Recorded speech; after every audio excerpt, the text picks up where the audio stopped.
The program is still here, independent television. Yes, we are talking about education this morning. And of course, we understand that Ms. Osarieme, Angel Osarieme, Essie is almost there. Talking about the readathon lady that has said that she's going to be reading for good 200 hours. That's for about 9 days. Now, I understand that she has made it, if not for the breaks that she took. So she's making time for those breaks. So if you put that together now, she's almost hitting 200 hours. That's the way, you know, it has been. So I was with her last night on the live section on YouTube. At a point, she was almost dozing off. She was almost giving it up. But it goes to show the resilience that a young lady can actually demonstrate as far as reading is concerned. Well, this morning, to start the discussion, we're starting with education policies in Nigeria, the challenges and the prospects. We are so privileged to have Dr. Roslyn Okosu. She is the Acting Director General of Directorate of Education Quality and Accountability, Ministry of Education, Edo State. Madam, you're welcome to the program. Thank you very much, Evans. All right. So perhaps we'll start with right from independence. I understand that we've had lots of series of education policies. The one I can readily remember is the 6334 system. I mean, is the one that I grew up to meet. But I want to ask you this morning, what is your impression about the education policies we've had over time in Nigeria? You said you grew up with the 6344 and 6334 system, yeah. I started with the 5, okay. the 65 and 2. That's 6 years of education, primary education, 5 years secondary, and 2 years A levels if you want to do that, or you hop into the university or go in for the polytechnic or maybe college of education. It all depends what you want until the 6334 system came on board, which you are used to. And the 6 years of primary education free. Then 3 years of junior secondary, 3 years of senior, and 4 years of university or polytechnic. It's a good program because by the time a child finishes 6 years of basic education, the child moves on to 3 years of junior secondary. At that stage, what will the child do? Yeah. Will the child continue to go in for academics of 3 years, or go into science, vocational education? The child decides, or the parents can help the child and the teachers, the counselors, which is also very good. And those who go into vocational can go and learn a trade or go into polytechnic. Whereas the other kids who are going in the other 3 years senior secondary to get into the university and polytechnic as well. So it's a good program. Then things are changing. For the past 25 years now, the government is saying 9 years. 9 years of free compulsory education. At the elementary stage? That's 6 years plus the 3 years of junior. Okay. So we are disarticulated. So which means it's 9 years of basic education. Basic 1 to 9. That's the junior secondary added to it now. It's no longer 6334 system. The federal government talked about it 25 years ago, and we are in the process in Edo State to disarticulate and get 9 years of basic education. It's no longer primary, but basic education, 1 to 9. But you see that... and after that, they go to senior secondary school for 3 years. But the 9 years is free, and it is compulsory. Now, I like what is going on in Edo State. I mean, the kind of education policy that the state government has introduced, you know, talking about trying to digitize education in Edo State. But the concern is, I mean, for the purpose of being holistic, for the purpose of maybe operating within one nation, one country, so to say. I mean, if you are educated in Edo State here, you can probably operate in any parts of the country. Don't you think that the state government is probably doing something different from what is obtainable outside the state? I think Mr. Governor is brilliantly and excellently well in the digitizing education in Edo State. Like I said to you, I grew up in this town. We've never had it so good like we are having it with this present governor for the past 7.5 years now. Almost 80 years in November. When I went to school, there was nothing like digital. And we were able to compete with other children from all over the world, globally, because we had what was called sound education then. And that's what Mr. Godwin Obaseki is trying to do now. So this digital pedagogy of education now, is it making up for the lacuna that has been experienced for some time in education in Nigeria? Very well. Most of our kids, you see, not every child can read and write, but many of our kids can handle technology much better. You are different from me. The way I learn is quite different from you. So in our classrooms, we have different children in our classrooms.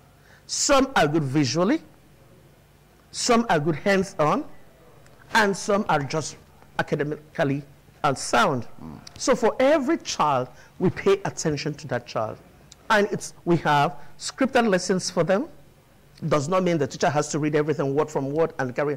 They add to it. They add value to that scripted lesson, and they send it out. Teach our kids to be able to understand and be able to think critically for themselves, be able to communicate what they've been taught, and apply all the knowledge they've been taught.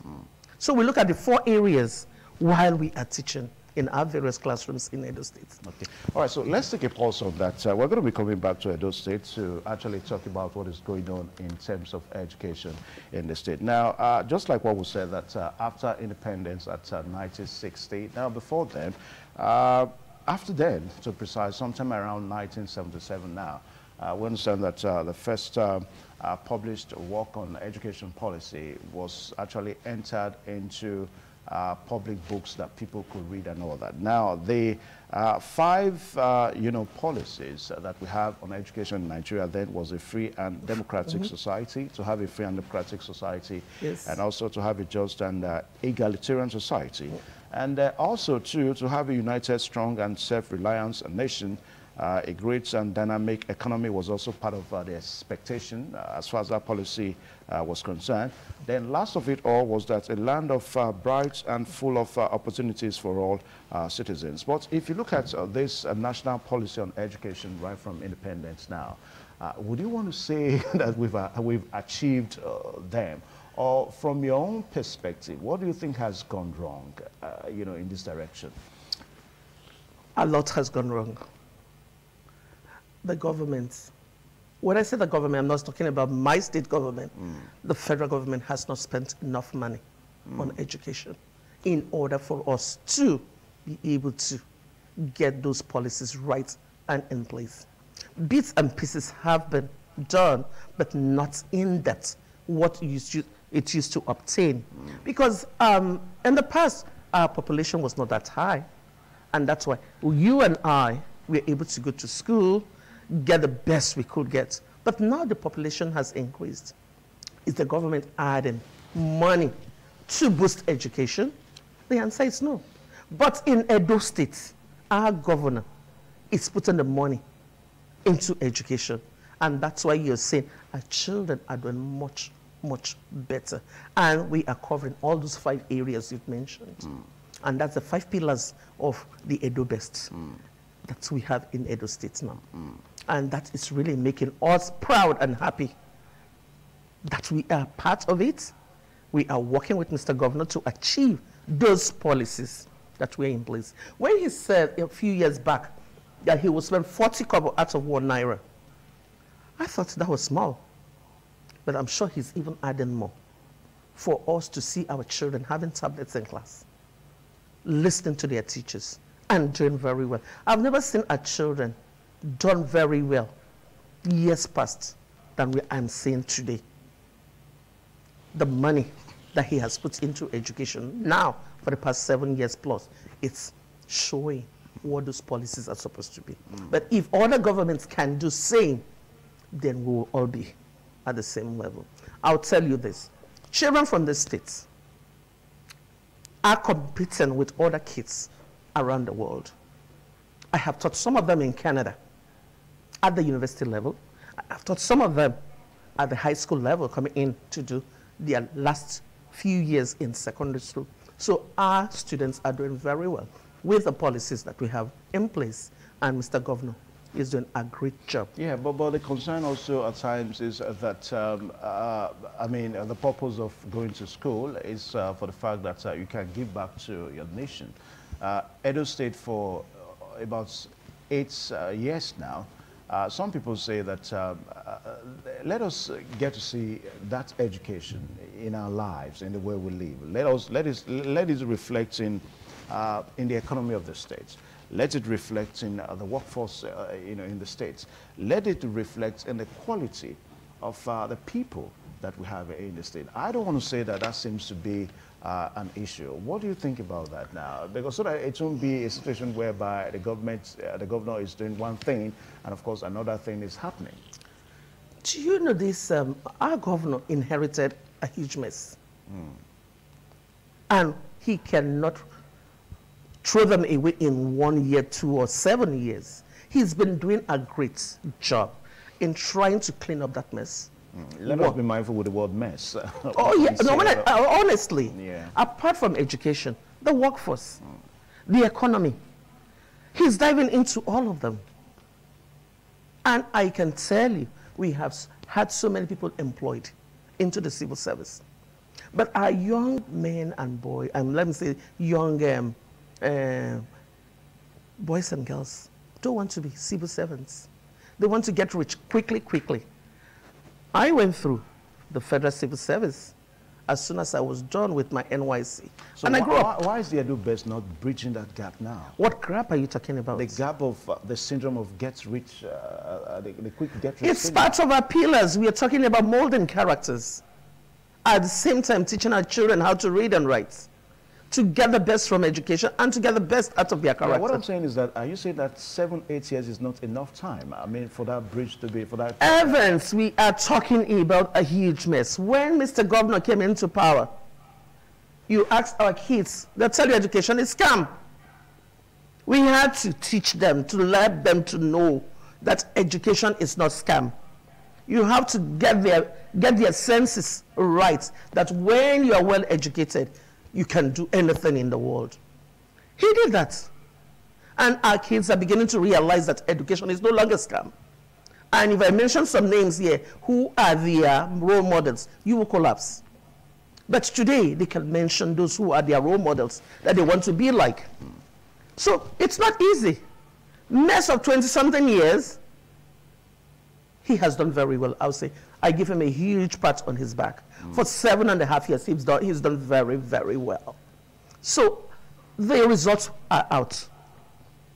Yes, the Edo Best results are out. You can see our children properly dressed for school. You don't see them roaming around because they will be arrested.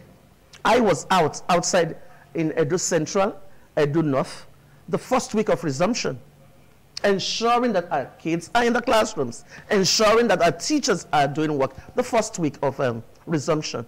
The Honorable Commissioner for Education was also out. The chairman of SUBEB was also out to ensure our children are in the classrooms. Now, the Edo Best, is it all-inclusive? Some people say it's just perhaps a policy in Benin City, in schools in Benin City. If you go far to maybe my paternal village in Uzaire, Iyura to be precise, I doubt if we have Edo Best there. I was in Ozala, I was in Homora, I was at Sabugida Ora on the 8th of January. And there's Edo Best there? Edo Best is everywhere. If you are outside, it's easier for you to criticize. But if you are an insider, you know what's operating. What are we giving to our kids? We are giving the best in education like we have never had it before. This governor has done very well. The Honorable Commissioner for Education, Dr. John Oviawe, is doing excellently well in education. If we have all other commissioners that have come in, worked the way she has worked, I would say, hey, we are overseas. But if you go into our classrooms, let me tell you this, not because I'm part of this government, we've done very well. we have done brilliantly well in education. Now, what would you say are the major challenges that you have in trying to drive this Edo Best, you know, into acceptance? And what do you mean into acceptance? Our teachers embraced it. Parents embraced it. About the teachers, are they equipped for it? When we talk about equipping now, they are being trained for it. They've been trained for it. Oh yes, the training is non-stop. I am having a conversation with the teacher. What am I doing? And helping that teacher to be fully equipped to get into the classroom. I observe our teachers if they're not doing the right thing. At the end of the lesson, I assist them to say, your strength is here, but your weakness is here. Can we help to bridge that gap? That's what we are doing. So Edo Best is everywhere. Like I said, I was in Uhamura. You're from Owan? I'm from... I was in Sabogida Ora. Yeah. I was in Ozala as well. I came in from Ekpoma, Irua, to ensure that things were in place. I am one that was trained to go out there and give your best. And that's what I encourage our teachers to do. And our role in the directorate is to ensure that all the policies of the Ministry of Education are being complied, both private and public. So we are into both. We are not just focusing on the public schools, we are also focusing on the private schools as well. Yeah, let us also talk about the facilities now, infrastructure, because the Edo Best is just a policy. Yes. It is not, you cannot really handle it. You can't touch it. It is not tangible. But the ones that we can see and that we can touch are the infrastructure, the buildings and all that. Now, if you still go through some major schools in Benin City, yes. I mean, if you go to Iguadalo Grammar School is just a stone throw from us here in Oluku, is in Ovia Northeast, Upper Local Road. Kudos to the state government with what they have done to the primary school, but the secondary school is in a very sorry state. And perhaps if you go to other parts of Benin, Metropolis too, you'll find schools like that. So don't you think it should be a commensurate, you know, thing? I mean, the way the policy is going on, the infrastructure, the facilities and all that should also be improved upon. See, we started from the foundation, which is the basic, the elementary schools. Now the governor is focusing on the secondary schools. You say, oh, why has he not been able to this past 7 years? Like I will always refer you back to the mess. You have to sweep, gather, before you start building up. And that's what we've done for this number of years. So our focus now, the Edo Best 2.0, is the secondary education. Oh, that's what you're focusing on? That's what we are working on now. And whosoever is going to take over will continue from where Mr. Governor has stopped. We don't want somebody that will come and derail what has been put in place. Now, this Edo Best now, does it conform in any way with, you talked about the new policy that we have in Nigeria now, 9 years at the elementary stage and all that. Does it conform with it? Who is not comfortable with it? The Edo Best, does it conform? Oh, yes, we've embraced it. Because if at the federal level, they're saying for the past 25 years, we want to domesticate it in Edo State, so that we will be singing the same chorus with the federal. We cannot be doing, the federal cannot be doing one thing and we are not doing the same thing. So it's this articulation. 9 years of free and basic education, and it's compulsory. Okay. All right. So, viewers, in case you've just joined us, the program is This Morning on ITV one more time. And we are looking at education policies in Nigeria, the challenges and the prospects. It's a rare privilege for us to have this woman this morning, Dr. Roselyn Okosu. She's the acting DG of Directorate of Education Quality and Accountability, Ministry of Education in Edo State. Now, we said that we'll talk about Ms. Angel Osarieme Aise, the marathon, the readathon, the readathon now, who has said that she's going to read for 200 hours. And when she said it, a lot of persons thought that she was joking. If all things go by now, she has completed it 200 hours. except the fact that she's making for the time that you know, she took. Maybe I understand at a point some things happened that she had to stop and all that. Now we've got the visuals. If the PD will let the visuals roll now, so that viewers this morning can actually know what we are talking about this morning. Now, Madam, I understand that the Ministry of Education is solidly behind this young lady. I mean, for the first time that in all my, I mean, I did 6 years in primary school and 6 years in the secondary school, and of course 4 years in the university. I don't think if I ever read for 200 hours at the stretch. So what do you think is, what does she want to achieve? Let's start from there. I mean, you've been working with her for some days now. Yes, you know what? We have lost that culture of reading. And here is a 50-year university student saying, I am going to read and I'm going to beat the record, the Guinness World Record. Yeah. She has seen that we have not been reading. And what do you hear when you mention Edo girl? I don't want to get into that today. Nothing good comes out of Edo State, they say, especially when it concerns our young girls and our young boys. But she wanted to prove that, hey, I can do it. And every Edo girl can do it. She's smart, she's intelligent, resilient, hardworking. Hey, I sat then yesterday and I watched this young woman read for hours. And I said to myself, I can't do this because she's younger than myself.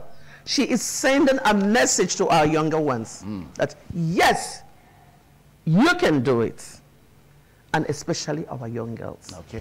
All right, so let's go over to Deborah Ogbefu now, who made that report, so that we can get on one more time. Let's just go over to that report so that we get the full package of that report.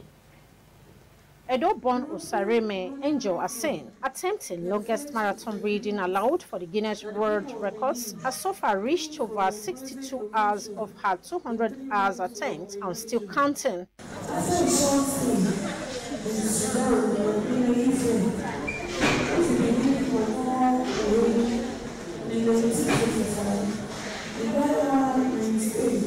Angel, who is in high spirit to finish her attempt, said her inspiration is drawn from her love for the state and quest to promote reading culture as her supporters continue to cheer her to the finish line.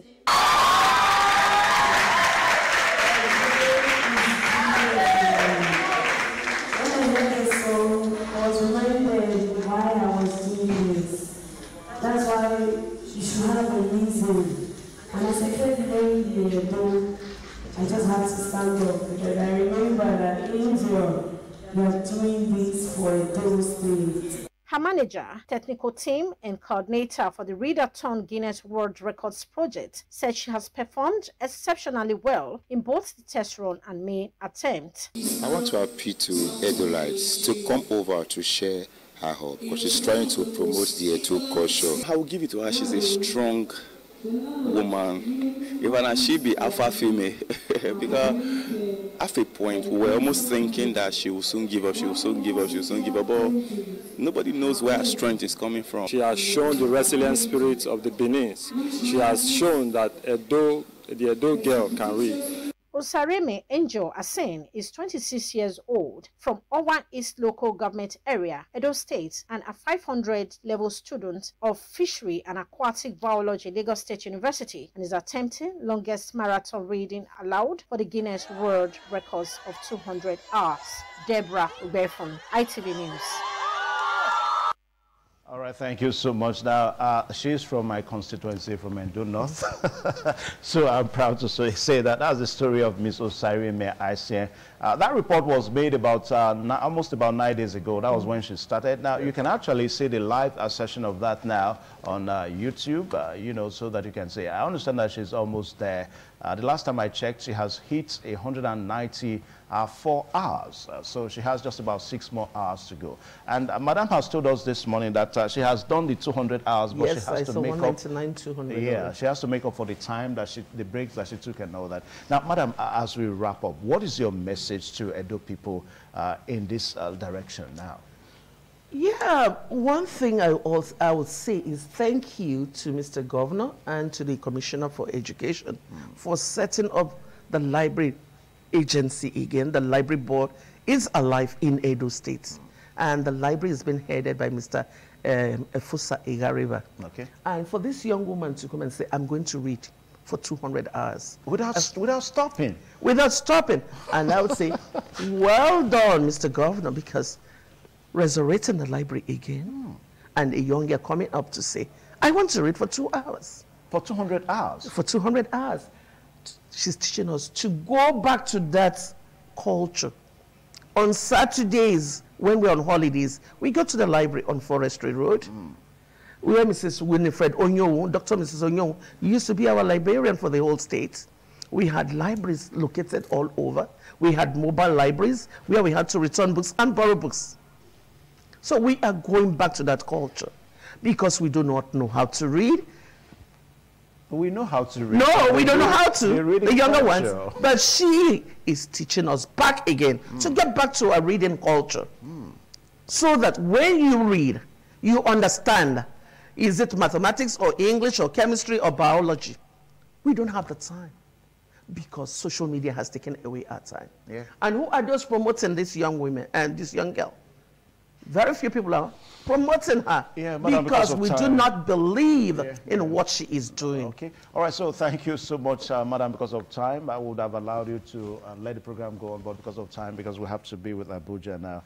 So I want to say a very big thank you, Madam, for finding time to come. Dr. Roslyn Okosu, the acting directorate of the acting DG of the Directorate of Education, Quality and Accountability, Minister of Education, Edo State. And so, Miss I say kudos to you. I'm proud of you, girl. You are from Edo North. I'm from Edo North. She is an Edo girl. Whether she's from the north or south or west, she's our daughter.